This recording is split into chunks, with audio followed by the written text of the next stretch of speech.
Ganapataye Namaha. Om Shri Paramatmane Namaha. Guru Brahma, Guru Vishnu, Guru Devo Maheshwara, Guru Sakshat Param Brahma Tasmai Shri Guravai Namaha. Asato Ma Satgamaya, Tamaso Ma Jyotirgamaya, Mrityorma Amritam Gamaya. Om Sarasvati Devi. Que notre étude s'avère efficace, que la lumière de la vérité brille sur nos études. Om Namo Bhagavate Shri Ramanaya.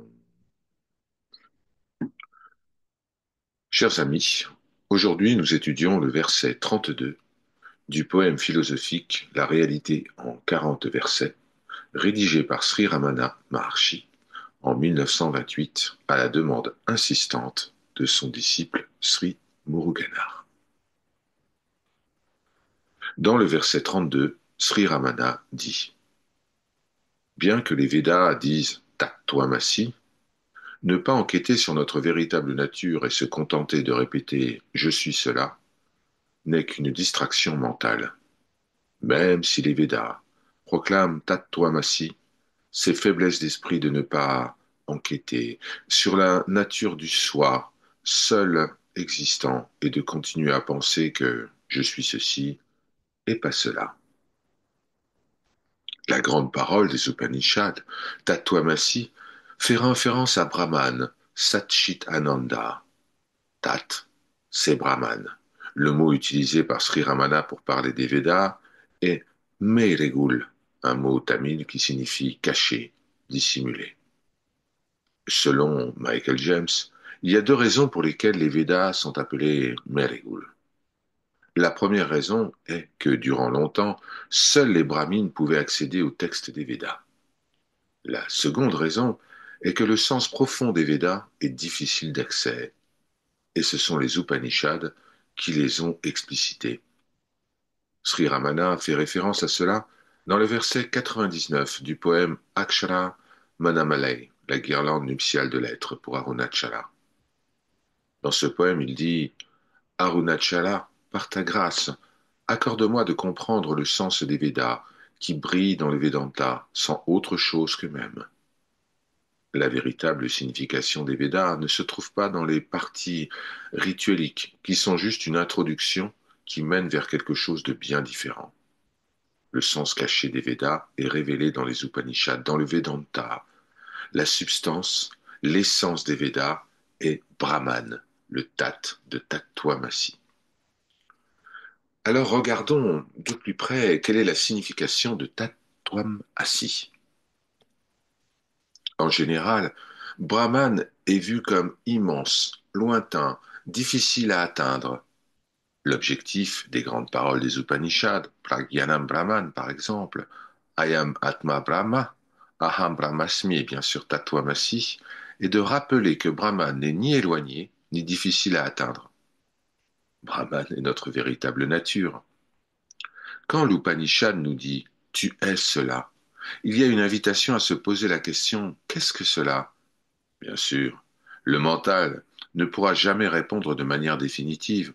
Comment le fini, le limité peut-il saisir l'illimité?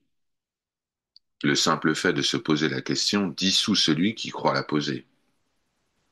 Nous ne pouvons trouver la divinité en dehors de nous, quel que soit le nom que nous lui attribuons, Jésus, Allah, Vishnu, Shiva. Nous ne pouvons le trouver ailleurs, car nous sommes cela. Quand Sri Ramana dit ces faiblesses d'esprit de dire je suis ceci ou je ne suis pas cela, il fait référence à une démarche spirituelle trop intellectuelle, trop mentale, qui ne nous amènera nulle part. C'est seulement par la bhakti, la dévotion, la confiance dans les paroles de l'enseignement, et par vairagya, le détachement de tout ce qui n'est pas nous-mêmes, que nous pouvons nous rappeler de notre véritable nature. Si nous continuons à vouloir nous identifier à autre chose que nous-mêmes, ou à le rejeter, notre attention reste fixée sur le non-être, l'apparence, et non vers nous-mêmes. Les affirmations telles que je suis Brahman ou je ne suis pas le corps sont une aide, utile certes au début de l'investigation, mais certainement pas le moyen décisif. Michael James commente. L'Advaita est la plus simple des sagesses.